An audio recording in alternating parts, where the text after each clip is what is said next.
Is the stock market ready to fall? Or is it just a brief period of stock market weakness and it will turn around in time?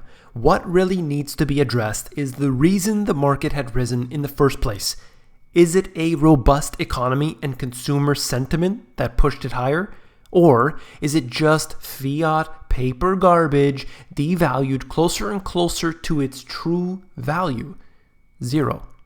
You came here for the truth, so let me unveil that for you. Today we're going to look at what has been happening in the stock market. At the time of this video, the market has tumbled 324 points. So stocks fell sharply on Tuesday after the trade issues continued to escalate. I've been covering this here recently. We've had at the same time Russia selling treasuries, Japan selling treasuries. The market seems to be looking much weaker. There are a few select stocks that have been doing very well. I'll talk about that as well. Now, Boeing and Caterpillar have been the worst performing stocks in the index. I'm going to show you more on this. See, you could see that the market itself, percentage-wise, it's not down that significantly. But when you look at name brands, household names that you would think would be strong companies right now at a time when we're being told the market is really healthy, that in fact, they're doing terribly. I'm going to show you the chart here. Looking at it, 24,600. The market is down 343 points at the time of this recording here, down 1.36%. I wanted to show you the fact that we have not hit new highs on the Dow Jones since January. All right, now this has been up and down for the last few months here, but clearly it hasn't been able to make its way past that previous high. What caused it to go up in the first place? We had central banks printing money at the rate of $200 billion per month. That has slowed down to some degree. Of course, the countries are still printing, like the Bank of Japan and others that have clearly been desiring to print more money, although even Japan itself has tapered a very, very small amount. Look at how this has come to be, and it has been very clearly, most evidently, central bank monetary intervention in the markets. We're looking at the stock market here, the Dow Jones being under that $25,000 mark. It is not at the lows that it was before, but it's just not able to push past that previous high. That's important to note. All right. Now what we have here are, back and forth tariffs. We're going to put tariffs on you. No, we're going to put tariffs on you. It's just going back and forth here. Is it going to be that 200 billion that they're going to put on? China immediately said if that happens, we're going to retaliate, and we'll see how this is going to affect the actual economy, because the market is still playing off of the same news that we've been hearing now for months. So we've been going back and forth, and you see China and the US yelling at both sides, and the market has been worried. But it's the same piece of information, really. China's Commerce Ministry said on Tuesday morning that it will take countermeasures if the US publishes an additional tariffs list. They go on to more details. I just wanted to show you that this is still going on right now. Billionaire investor Jim Mellon, sharp sell-off in the U.S. stocks is the start of a very major correction. Does it necessarily mean it's going to happen tomorrow? No, of course not. But this is something that we should be keeping our eyes on and keep close attention to it. Mellon is not alone suggesting that today's stock market is the most overvalued on record, more so than 1929, 2000, and 2007. There are different ways to look at that statistically. I've shown you this before. Tuesday looks to be a rough day for stocks. The Dow Jones and the S&P 500 indexes at risk of losing the majority of their June gains at the open. I mean, we're moving into the levels that have not been seen, all throughout 2018. We're going back into that territory, back into 2017, losing all these gains for the year. More and more of the leadership stocks, let me just preface this. This is very important, because when you look at this, you need to know that it can't be just a select number of stocks that push the market higher. We need to have a robust economy. We need to have several sectors doing well. And there's always going to be a few players that have been pushing their own sector higher up. That's clear. There's always that one or two that are doing better than the rest. But you can't have just one sector and just a few stocks in that sector doing well and expect that to carry the rest of them. It's a heavy load. It really is a heavy load to carry. More and more of the leadership stocks have been the more aggressive, high beta stocks, and a lot of the defensive names have been left for dead. They're diminished as far as their size in the overall S&P 500 index. Okay?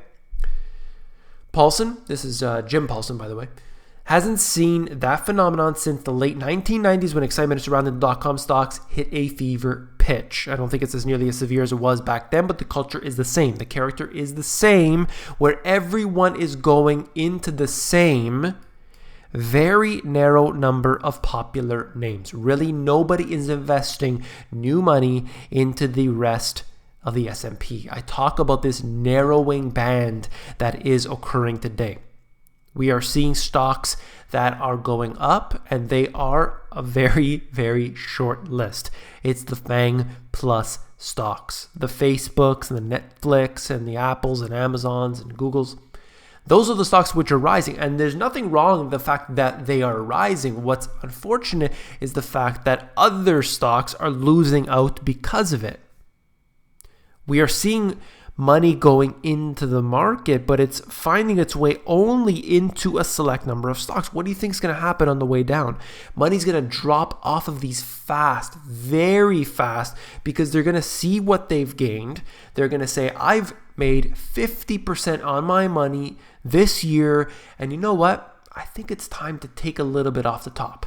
And these are sophisticated investors, not the average investor who will just put their money in and wait for some extended period of time. I'm not sure what they're waiting for. Anyway, so we see this. We see them taking money off the top, and that's going to happen as the market begins to become weaker and weaker. It's already happening in the financials. We've seen that. They're 20% off their tops. You could see this here in the household names. That's going down as well. I'll show you this right here. No defense, percentage of the S&P market cap, utilities, telecom, pharma, and staples. So this is comparing the previous instances until today, and you'll see that being an issue here.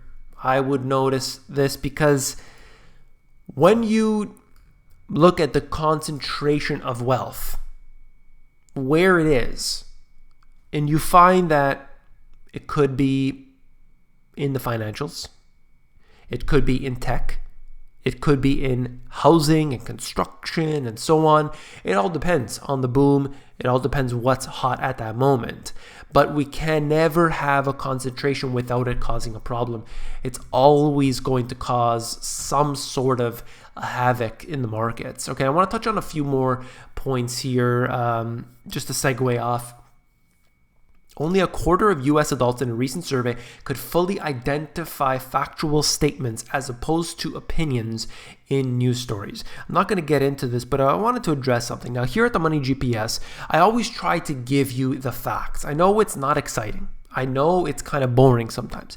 I know that a lot of people, the majority of people, would look at my video and wouldn't think twice about clicking on it. I understand that the average person you're trying to show this information to would probably fall asleep after the first 60 seconds. I get that. But you as an individual, if you're watching this all the time, I know that what you care about is information. And that's what I try to do. I just try to give you the data. I try to not put my spin on it. And sometimes, it's hard. It's hard to not put my spin on it. Obviously, I have a certain bias in my head. Everybody has some sort of bias. But I don't necessarily come up here and tell you what to think. Okay, I hope that I've made that made you sure of that. Now, looking at this, we are seeing people who literally don't know the difference between opinion and facts. Whenever I have a talk with somebody, I find that I've become a good listener over the years, despite the fact that I have a big mouth. But I can be there to listen to what people are saying. And they never speak in fact. They never, ever talk about facts. They're always giving opinions. And look at that the next time, or listen to that the next time you're talking with somebody. I'll be talking about, let's just say, something to do with food. And I'll be able to, give these and these points. I've already have pre-canned statements for everybody's, rebuttals and everybody's comments. Trust me, I'm fully aware. But anyway, I will give them facts, and they will always try to combat that with silly opinions. And while it's okay to share your opinion, it's not really a valid argument. An opinion isn't an argument, that's just emotion, okay? That's why I bring this to you, just to sort of talk about, anyway, it doesn't matter. You can see it in the comments. Anyway, looking at this Venezuela right now, everybody's a millionaire in Venezuela. However, the money has been devalued to the point where a millionaire is broke. You are a millionaire because you have to pay that much for your eggs. And for that, you get 36 eggs, but the minimum salary is 2.6 million. With that, you get every month. You can't buy them. You can't buy eggs because they're too expensive eggs. If you look at it here, whether it's US, Canada, UK, Australia, other places, you're looking at an egg being something, whatever. You can just buy it and it's not a big deal. Maybe it's $1 for an egg. Maybe it's 50 cents for an egg. And to these people here, it's a month's salary. A month's salary. So where the average, let's say, month salary here would be $3,000, imagine you had to buy your 36 eggs, suddenly cost $3,000. That's very, very expensive. So just to give you a good idea of what they're paying today, the money's been devalued. And I don't think necessarily that the US will enter into this territory as quickly as Venezuela did. But no matter what, it's always faster than anybody predicts. Okay? Home price insanity, $2.6 million for 900 square feet. This is in Palo Alto. 2-bedroom, 1-bathroom cottage. 2.6 million, 2,800 per square feet. The prices are ridiculous. The devaluation of the currency is clearly evident. But there are a lot of places in the US that you can actually get deals. If you're buying real estate, not to live in as an investment, you don't want to buy it necessarily in San Francisco, Manhattan, maybe LA or other places. You want to buy it where things are much more reasonable, where jobs are moving in. You don't care if it's an investment. Is it the right place for me? You're doing it, and so you can get jobs that are coming in. You buy a property that is rented out. Low vacancy rates. Jobs are moving in. You look at the permits in the area. Look at what people are building, and so on. I talk about this in my first book, actually, how to determine what's a good real estate investment. And so this is the thing that I just wanted to mention with that. I'm going to end it there. If you found the video informative, please give me a thumbs up. If you want the financial education that you were not taught in schools, these 2 books have it all. Once you read these 2 books, you are able to manage your own finances. If you want to take your money to the bank and have the financial planner take care of it, at least you can ask the right questions. At least you can look at the funds and understand what the heck they're talking about. How can that be a good investment? I want to ask you some questions. I want my money to be managed more actively, because they put your money in, they don't care. They don't care. They're there for their commissions. And these 2 books here will enable you to understand the actual financial system and do so in the most simple way. You don't need to know anything about finance to read these books. If you want to check them out, links are in the description of this video. If you're more interested in the audiobook version, that's available at themoneygps.com.